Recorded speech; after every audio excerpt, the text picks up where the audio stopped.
Don't become so obsessed with something that you lose your sense of reason or it costs you your friends. Don't be so obsessed with something that you compromise your virtues and your values.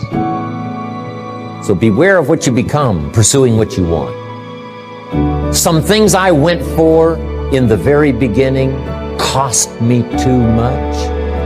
I got so obsessed with some things that I found out later the price was too big to pay. If I would have known better, I never would have paid. But sometimes we learn when? After.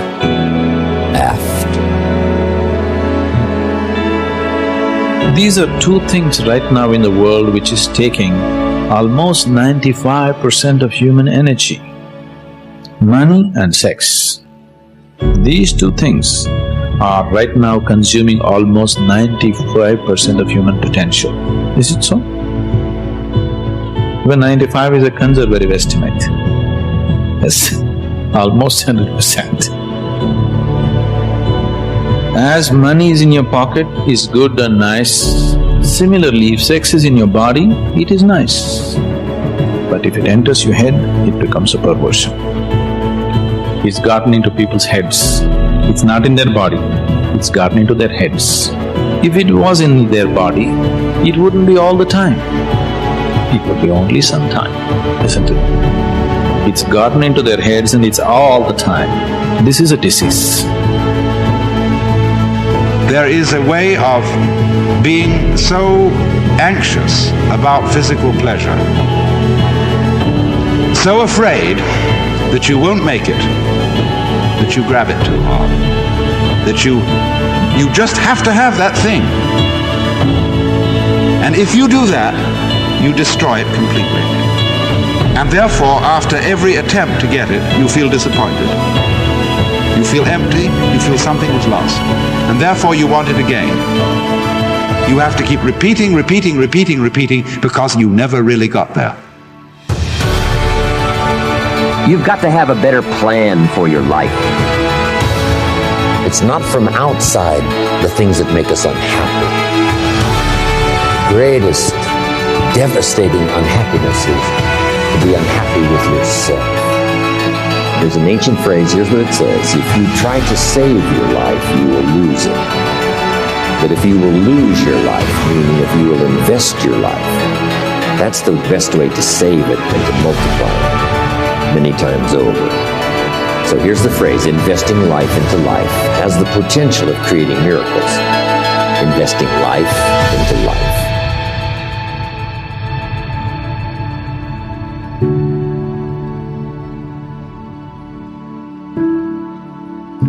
Pleasure in its fullness cannot be experienced when one is grasping it.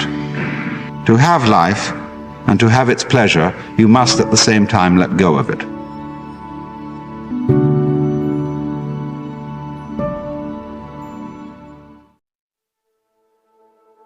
Every experience is a success. What does failure mean anyway? Does it mean that something did not turn out the way you wanted it to, or the way you were hoping? The law of experience is always perfect. We outpicture our inner thoughts and beliefs perfectly. You must have left out a step or had an inner belief that told you you did not deserve or that you felt unworthy. It's the same way as when I work with my computer. If there's a mistake, it's always me. It is something I have not done to comply with the laws of the computer. It only means that there is something else for me to learn. The old saying, if at first you don't succeed, try again, is so true.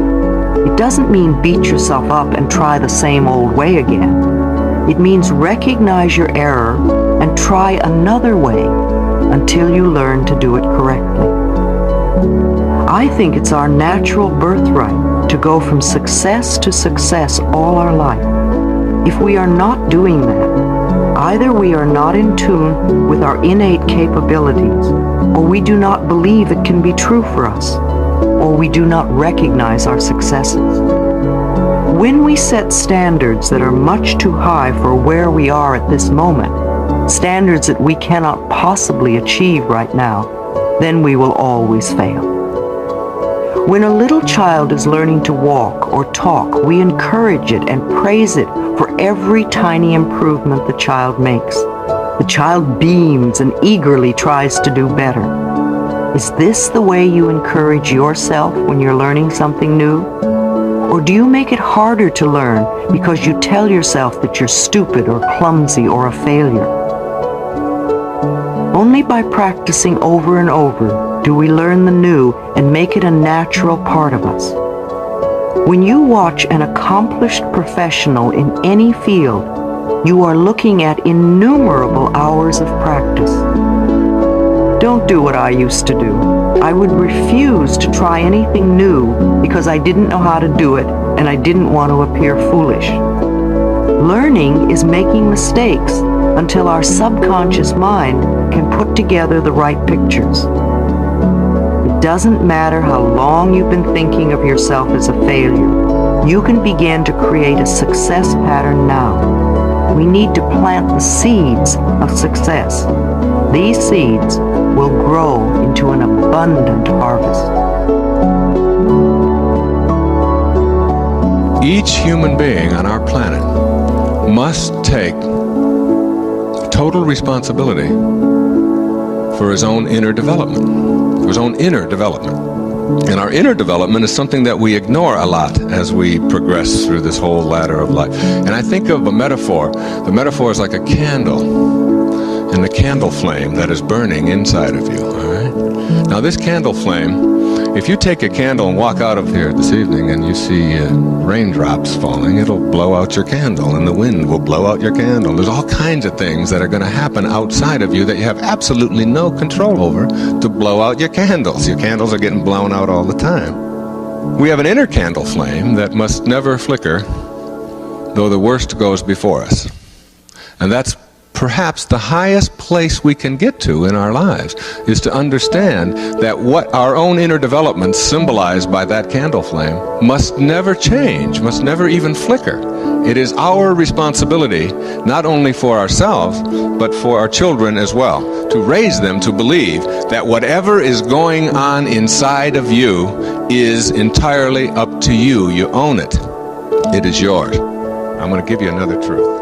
Everything that is happening to you, whoever you are listening right at this moment, everything that's happening to you in your life, you have a voice in.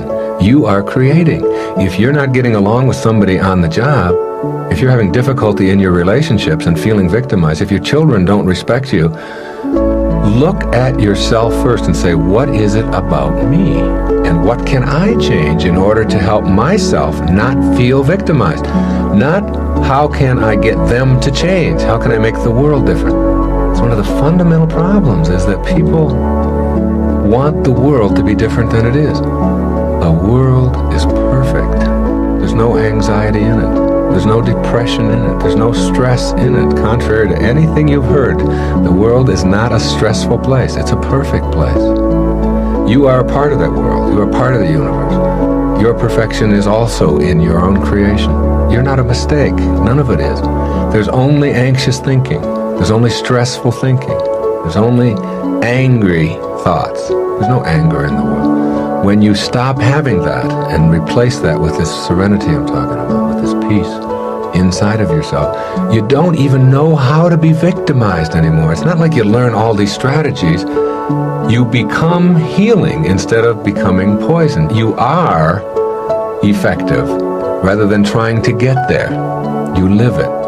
You see, when you get enough inner grace or inner peace or serenity, whatever you want to call it, you feel really positive about yourself, it's almost impossible for you to be controlled and manipulated by anybody else.